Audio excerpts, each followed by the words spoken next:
안녕하세요. 저는 40에 가까운 여성입니다. 현재는 서울에 살고 있고요. 밖에 나가기가 무서워서 집 안에만 있으면서 사연을 자주 듣고 있는데 사실 생각해보니 제 삶도 그리 평탄하지만은 않았더라고요. 그래서 제 사연도 한번 보내보려고 마음먹고 써봅니다. 저는 지방에서 태어났어요. 그렇다고 완전 시골은 아니고 지방도시였죠. 제가 태어났을 때 우리 집은 꽤 화목하고 사이가 좋은 집이었어요. 제 밑으로 여동생도 태어났고 연년생인 저희 자매가 쭉 자라면서도 계속 화목했죠. 아빠는 당시 공장에서 일하셨는데 몸을 움직이는 일을 하셔서인지 체격이 무척 좋으셨어요. 건설 현장 쪽에서 일을 하셨다고 하더라고요. 엄마는 가정주부였는데 상당히 미인이었어요. 아빠와 나이 차이가 좀 나는 편이었는데 두 분 사이가 무척 좋아서 이웃집에서 부러워할 정도였죠. 아빠는 엄마한테 좀 무뚝뚝한 편이었지만 집에 들어올 때는 항상 뭔가 사들고 들어오시는 전형적인 한국 아버지였어요. 엄마와의 기념일을 놓치는 때도 많았지만 그래도 엄마가 몸이 아프면 약도 항상 사오시고 옆에 앉아 지켜주시고 그건 저희가 아플 때도 마찬가지였고요. 월급 받는 날에는 아빠 손에 항상 치킨이나 아이스크림이 들려 있었죠. 그래서 저희는 아빠가 좀 무뚝뚝하셔도 아빠가 들어오실 때마다 매달렸어요. 맛있는 걸 먹는 것도 좋았고 아빠가 그 큰 손으로 저희를 들어올려서 안아주시는 것도 너무 좋았죠. 엄마는 그걸 뒤에서 흐뭇하게 보다가 따뜻하게 차려놓은 저녁 식겠다며 빨리 먹으라고 잔소리하곤 하셨고요. 아빠는 무뚝뚝했지만 다정한 사람이라 저나 동생이 나쁜 꿈을 꾸면 항상 엄마 아빠 방으로 가서 그 틈으로 파고들었어요. 그러면 아빠가 언제나 손을 내밀어서 저희를 끌어안고 토닥거리면서 자라고 해주셨죠. 지금도 그때 느껴지던 아빠 냄새가 기억나요. 남성용 스킨 냄새와 샴푸 비누 냄새가 조금씩 섞인 아빠 냄새. 체온이 높아서 항상 따뜻하고 넓었던 품 같은 거요. 제 어린 시절은 행복했어요. 그런데 그 행복은 제가 초등학교 6학년이 되었을 때 끝나버렸어요. 건설 현장에서 아빠가 사고로 돌아가셨거든요. 나 혼자 너희들을 데리고 어떻게 살라고. 네 아빠가 죽어버렸으니 나더러 어떡하라고. 엄마는 저희를 끌어안고 한참을 울었어요. 저는 초등학교 6학년, 동생은 초등학교 5학년인 연년생으로 어린 자매를 데리고 살 일이 너무너무 막막했을 거예요. 당시 엄마는 겨우 30 중반밖에 되지 않은 젊은 나이였으니까요.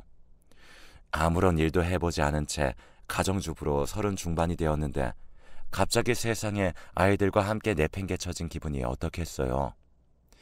저희는 영문도 모른 채로 울었어요.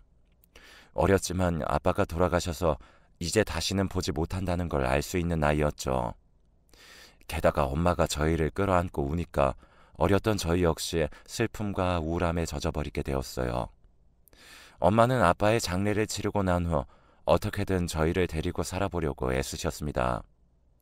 나중에 알게 된 일이었지만 저희 친가도 외가도 다들 어려워서 우리를 도와줄 수 있는 사람들이 아무도 없었고 의지할 곳이 없었다고요. 이미 친할아버지, 친할머니 모두가 돌아가신 상황이었고 외가도 마찬가지였고요. 엄마는 저희를 데리고 먹고 살려고 여기저기 일자리를 알아보기 시작했어요.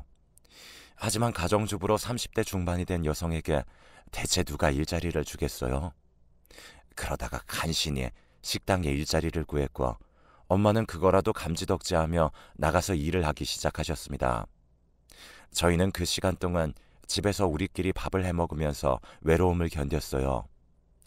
아빠가 살아계시던 시절에는 엄마가 해주는 따뜻한 밥을 먹고 아빠가 들어오면 아빠 손에 매달려서 즐겁게 놀던 생활과는 천지 차이가 돼버린 거였죠. 그렇게 세월이 흘러 제가 중3, 동생이 중2가 되었어요. 그런데 어느 날부터 엄마가 들어오시는 시간이 조금씩 불규칙해지기 시작했죠. 여전히 그 식당에서 계속 일하고 계셨는데 어떤 날은 조금 밝은 얼굴로 화장도 하기 시작했고 누군가를 만나고 온다며 주말에 잠깐씩 나가기도 했어요. 그러던 어느 날이었어요. 엄마는 저희한테 만나게 해줄 사람이 있다면서 저희한테 아주 깨끗한 옷을 입혀주었어요. 중3, 중2였던 저희는 엄마가 오랜만에 뭔가 맛있는 걸 사줄 때마다 이렇게 옷을 입혀준다는 걸 알아서 기대에 가득 차 있었죠. 저희는 백화점 식당가로 나갔고 거기에는 어떤 아저씨가 기다리고 있었어요. 안녕, 너희가 미연 씨 딸들이구나. 아저씨는 빙긋 웃으면서 저희한테 인사했어요. 얘들아, 인사해. 엄마 친구분이야. 네, 안녕하세요, 아저씨. 안녕하세요. 저희는 시키는 대로 인사했지만 이미 중학생이었기 때문에 엄마가 친구라고 하는 말을 곧이곧대로 믿진 않았어요. 뭔가 이상하다라는 걸 눈치채고 있었죠. 1살 차이라고 동생은 잘 몰랐겠지만 저는 이미 뭔가 낌새를 알아차렸어요. 아저씨는 백화점 식당가에서 비싼 밥을 사주었고 저희는 오랜만에 맛있는 걸 잔뜩 먹었어요. 저희를 차에 태워다가 데려다 주기까지 했죠. 하지만 저는 집으로 돌아와서 엄마한테 정색하며 말했어요. 엄마, 그 아저씨 진짜 친구 맞아? 그럼 친구지. 왜? 사귀는 거 아니고? 제 되바라진 말에 엄마는 순간 말문이 막힌 듯 저를 돌아봤어요. 돌아보는 엄마는 몇 년 전만큼은 아니지만 여전히 예뻐서 그 아저씨가 분명 엄마와 사귀는 거라고 생각했죠. 저는 엄마를 노려보다가 제 방으로 들어가서 문을 쾅 닫아버렸어요. 사실 지금 생각해보면 엄마는 자기 행복을 찾아가려 하는 사람이었죠. 하지만 어리고 예민한 사춘기였던 저는 엄마가 아빠가 아닌 다른 남자와 만난다는 사실만으로도 배신감을 느꼈어요. 엄마는 그런 제 뒤를 쫓아와서 그런 게 아니라고 열심히 저를 설득하려고 하셨지만 저는 거기에 넘어갈 수가 없었죠. 실제로도 엄마는 계속 저희를 설득하던 끝에 1년도 지나지 않아 그 아저씨와 결혼하셨으니까요. 동생은 아저씨와 엄마의 설득에 넘어가서 아저씨하고 상당히 친해졌어요. 겨우 1살 차이였는데 동생은 정도 많고 부드러운 성격이었고 저는 반대로 좀 까칠한 편이었거든요. 결혼 당일에도 저는 안 가겠다고 난리치고 뛰쳐나가고 그랬어요. 아저씨도 엄마도 재혼이었는데 아저씨 쪽에는 자식이 없었죠. 그 아저씨도 사별이라고 했어요. 지금 생각하면 사별의 아픔을 아는 사람들끼리 잘 만나서 결혼한 거였지만 당시 예민했던 사춘기 소녀였던 저한테는 씨알도 안 먹힐 소리였죠.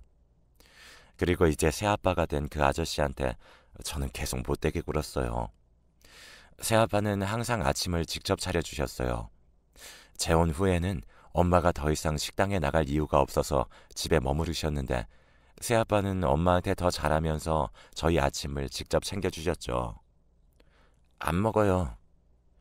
얘 미영아, 그래도 먹고 나가라. 응?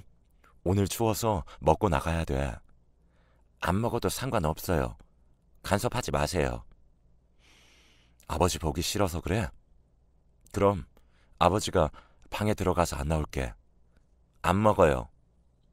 매일같이 새아빠는 저한테 아침을 먹고 가라고 하셨고 저는 거절하고 나왔어요.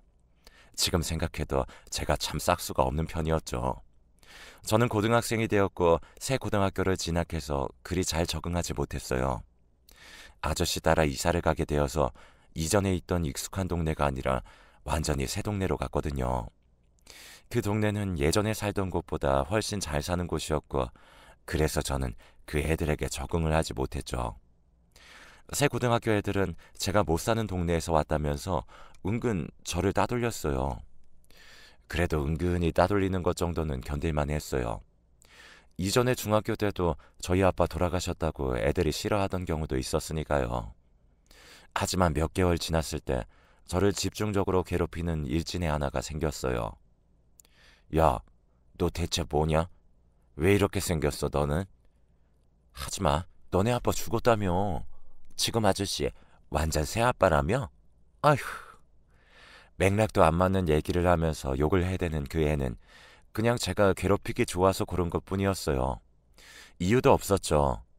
저는 학교에서 내내 그 애의 온갖 못된 짓을 견디다가 학교 마칠 시간이 되면 도망치듯 학교를 나갔어요. 그런데 하루는 하굣길에 그 애가 저를 아예 따라 나왔어요. 따라 나오면서 그 애는 동네가 떠나가라 목청을 높여서 소리를 질렀죠. 야, 너네 그거 아냐? 얘 완전 가난했대. 근데 얘네 엄마가 다른 남자 꼬셔서 결혼해서 여기 온 거래. 원래는 거지래. 동시에 하교하는 길에 그 가득하던 학교 애들이 전부 다 저와 그 애를 돌아보았죠. 여고였는데 그 학생들의 눈이 죄다 저한테 쏟아지니까 정말 순간 미칠 것 같더라고요. 그 일진은 계속 제 뒤를 따라오면서 제 머리를 잡아당기고 골목이 쩌렁쩌렁 울리게 소리를 질러댔어요. 그냥 저를 괴롭히고 싶다는 마음만으로 저런다는 게 정말 돌아버린 게 아닌가 싶을 정도였죠. 그런데 그때 골목 저 앞에 익숙한 차 한 대가 서 있었어요. 거기에서 내리는 사람은 다름 아닌 새아빠였죠. 아마 저를 데리러 온 것 같았어요. 한 번도 제가 차에 타진 않았지만 제 환심을 사려고 가끔 그러셨거든요. 새아빠는 제 머리카락을 쥐어뜯으면서 쫓아오며 노래 부르는 일진을 보더니 성큼성큼 다가와서 저와 그 애를 떼어놓으셨어요. 이게 무슨 짓이야? 성인 남자가 와서 험악하게 말하니까 그 일진도 별다른 말을 못하고 머뭇대다가 얼른 도망가더라고요. 저는 그 애를 노려보다가 다시 새아빠를 노려봤어요. 새아빠는 그냥 돌아서 가려는 제 뒤를 따라오면서 다정하게 말했죠. 아빠가 지켜줄 테니까 무슨 일이 있으면 꼭 말해라. 평생 지켜줄 수 있으니까 말이야. 필요 없어요. 넌 내 딸이야. 아저씨는 내 아빠 아니에요. 그 말에는 새아빠가 좀 상처받은 것 같더라고요. 하지만 저는 거기 상관하고 싶지도 않아서 그냥 돌아서서 걸어서 집으로 가버렸어요. 그렇게 제 고등학교 시절은 꾸준히 새아빠를 혐오하는 일로 가득 차 있었어요. 저는 계속해서 어린 시절 즐겁던 시간과 친아빠를 생각했고 그리워하면서 새아빠를 저주했어요. 제발 새아빠가 하는 일이 죄다 망하기를, 새아빠가 어디 아파서 콱 쓰러지기라도 하기를 바라기도 했죠. 참 철없고 못된 아이였어요. 저는 그렇게 대학에 진학했고 대학을 다니다는 명목으로 집에서 나와 자취를 했어요. 새아빠를 안 보고 싶었기 때문이었죠. 하지만 새아빠는 엄마와 함께 와서 제 방에 먹을 거며 필요한 생필품이며 이것저것 채워 넣어 주셨고 용돈도 부족하지 않도록 넉넉하게 주셨어요. 사실 저는 어릴 때는 몰랐는데 새아빠는 상당히 잘 나가는 사업가였어요. 엄마랑은 그 식당에서 만났는데 열심히 일하면서 밝게 웃는 엄마가 그렇게 이뻐 보였대요. 엄마도 그 덕분에 아주 넉넉하고 풍요롭게 사셨고 사실 저하고 동생도 그 수혜를 톡톡히 입었죠. 대학 등록금이니 용돈이니 하는 것들을 전혀 걱정하지 않고 지냈어요. 하지만 그건 상관없이 저는 여전히 친아빠가 그리웠고 새아빠가 미웠죠. 참 철이 없었어요. 그렇게 대학 시절을 지내면서 조금씩 세월이 흘러 새아빠에 대한 맹목적인 미움은 조금씩이나마 사그라들었어요. 대학 졸업 이후 취업이 잘 안 될 때에도 새아빠는 아주 조심스럽게 저한테 위로할 수 있는 방법을 찾으려고 했었고 그런 부분들이 새삼스레 눈에 들어오기도 했죠. 그리고 저는 취업하고 근무하면서 거기서 만난 상사가 남자를 소개시켜 주셔서 그 사람과 사귀게 되었어요. 이전에도 남자친구는 당연히 있었지만 그리 심각한 사이는 아니었는데 그 사람은 조금 더 진지하게 생각하게 되더라고요. 당시 저도 20대 중반이 넘어가고 있었고 남자친구도 20대 후반이라서 결혼할 때가 되어가고 있었거든요. 결국 저희는 결혼을 결정하고 각자의 집에 말씀을 드렸어요. 저녁 식탁에서 제가 그 말을 꺼내니까 엄마와 새아빠 모두 조용해지시더라고요. 세상에 결혼을 네가 벌써 그렇게 컸구나. 엄마가 먼저 눈물을 찍어내면서 그렇게 말씀하셨어요. 새아빠도 감개무량하신 듯 말을 잃고 있다가 고개를 끄덕이셨고요. 그 자그마한 아이가 커서 결혼이라니 정말 세월이 무섭구나. 아 정말이에요.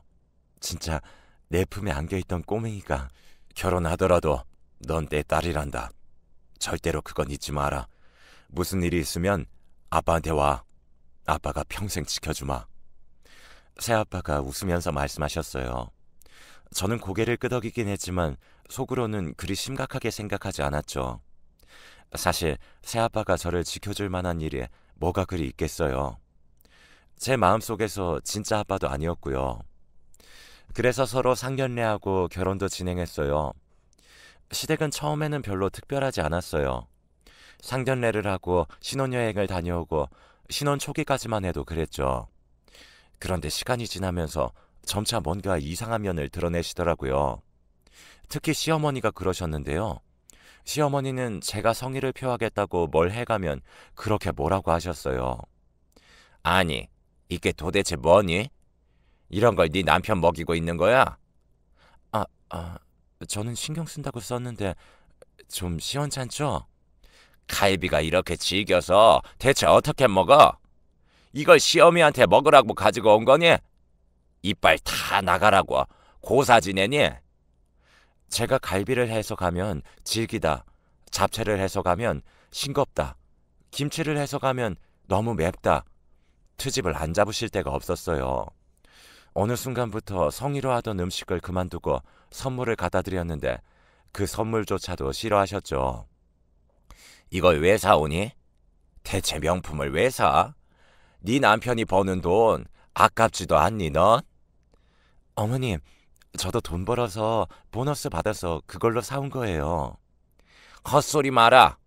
여자가 벌어봐야 얼마나 벌겠니? 네 남편 돈 허비하지 마라. 꼭 골라도 이렇게 이상한 걸 골라만 놓건. 시어머니는 말끝마다 남편을 들먹였어요. 남편은 네 남매 중 막내로 위에 딸들을 여러 낳아놓고서 아들을 낳겠다고 막둥이로 낳은 것이 남편이었죠. 그래서인지 어머니는 남편이 아주 끔찍한 아들이었고 제가 조금이라도 소홀하거나 남편한테 잘못한다고 여겨지면 아주 생난리를 치셨죠. 저는 나름대로 남편한테 열심히 한다고 하는데 시어머니의 기준에 맞추기란 불가능한 일이었거든요. 시어머니는 남편한테 꼭 아침을 차려줄 것, 그것도 반찬 5가지 이상, 항상 새로운 국을 끓여서 차려줘야 한다고 강요하셨어요. 정작 남편은 아침에 귀찮아서 잘 안 먹는다고 그냥 나가서 사 먹자고 하는데도 말이죠. 매일같이 반찬이 바뀌지 않으면 그것도 아내가 아닌 거라고 하시더군요. 저는 시어머니 말씀을 적당히 흘려듣고 싶었지만 어느 날은 퇴근하고는 너무 놀랐어요. 시어머니가 집에 들어와 계시더라고요. 애비한테 내가 비밀번호 물어봐서 들어왔다. 왜? 놀랬니? 내가 내 자식 집도 못 들어오니? 아니요, 어머님. 그게 아니라 너 내가 냉장고 열어보니까 엉망이더라. 유통기한 지난 우유는 왜 안 버리니? 그거요? 그거 애비 먹고 배탈 나라고? 그런 거 관리도 하나 못하고 냉장고에 오래된 반찬은 왜 이렇게 많은 거야? 대체 살림을 하긴 하는 거니? 시어머니는 속사포처럼 말을 쏟아내면서 본인이 가져오신 곰탕과 잡곡밥을 꺼내놓으셨어요. 하지만 남편은 한식을 그리 좋아하지 않았고 특히나 잡곡밥이나 곰탕 같은 음식은 질색을 했죠. 남편도 집에 들어와서 놀라는 눈치더라고요. 뭔가 들여놓을 것이 있다고 해서 시어머니한테 비밀번호를 알려주었는데 설마 아예 집에 들어와 버티고 있으면서 저녁까지 식탁에 앉아 계실 줄 몰랐던 거죠. 그 때문에 남편은 시어머니가 가져온 잡곡밥에 곰탕을 먹으면서 얼굴이 울상이 되더라고요. 우리끼리라면 가볍게 두부 정도 부쳐 먹거나 고기만 구워서 고기만 먹거나 했을 텐데 말이에요. 시어머니는 남편이 우거지상을 하고 밥을 먹고 있으니까 괜히 저를 혼냈어요. 네가 평소에 반찬을 잘 해놔야 애비가 입맛이 돌지. 그러질 않으니까 결혼 전에 잘 먹던 것도 안 먹잖니. 저는 할 말이 많았지만 그냥 입을 다물었어요. 속이 부글부글 끓어올랐죠. 이런 생활이 벌써 신혼 이후로 1년 가까이 계속되고 있었어요. 남편은 중간에서 중재할 생각도 하지 않고 그저 뒤로 빠질 생각만 하고 있었죠. 남편은 착한 사람이었지만 그만큼 누군가와 싸우기도 싫어했거든요. 시어머니는 반찬을 한다며 저희 씻기며 냄비며 잔뜩 사용하고 저한테 쪽파나 마늘을 잔뜩 까게 한 다음 그 쓰레기를 그대로 내버려 두고 돌아가셨어요.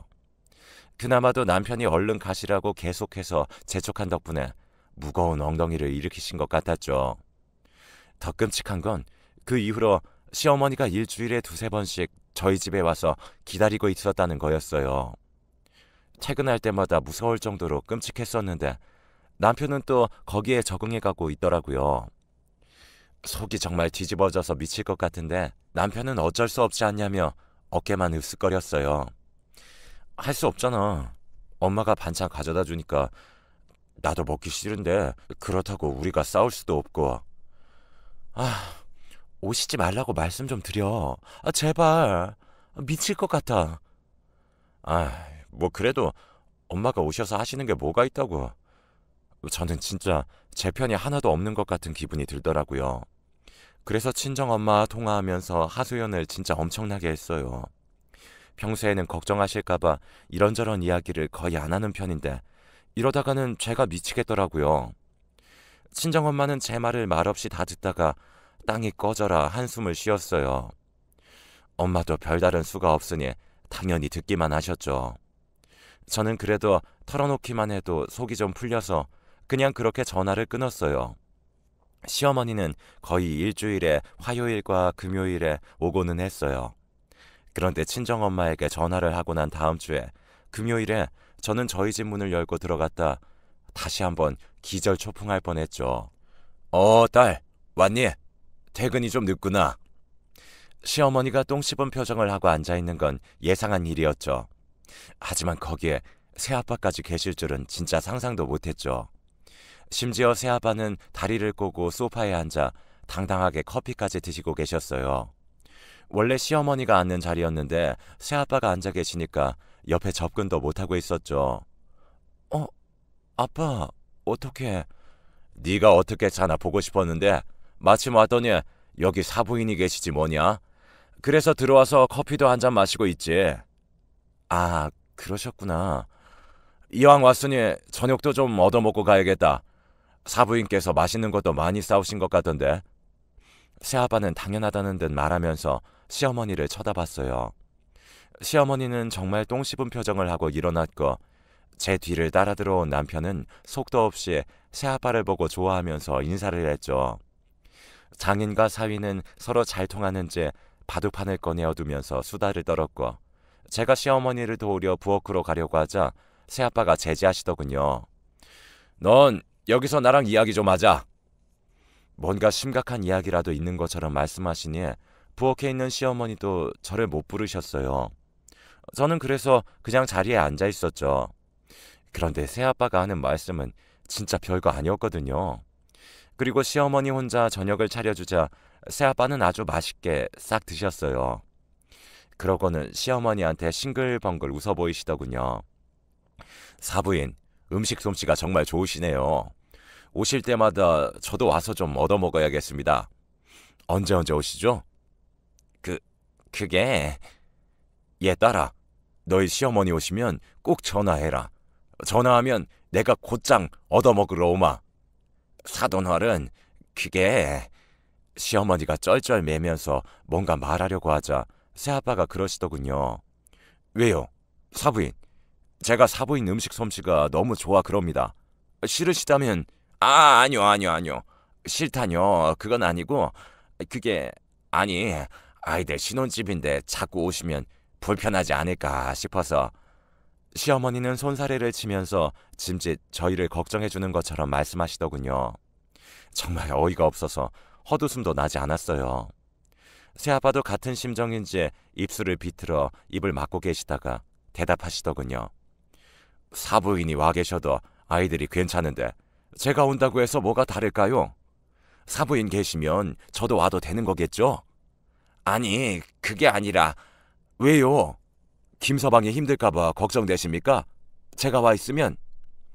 거기에는 답할 말이 없는지 시어머니가 우물쭈물해지시더라고요. 새아빠의 말은 앞으로 시어머니가 올 때마다 새아빠도 여기 오시겠다는 선전포고나 다름없었어요. 시어머니는 결국 꼬리를 말고 짐을 챙겨가지고 곧장 나가시더군요.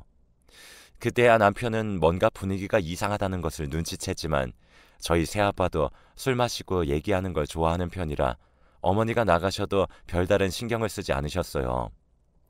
새아빠는 선물로 가져오신 좋은 양주 한 병을 열어서 남편과 나눠 마신 다음 밤이 늦어서야 저희 집을 나서셨어요.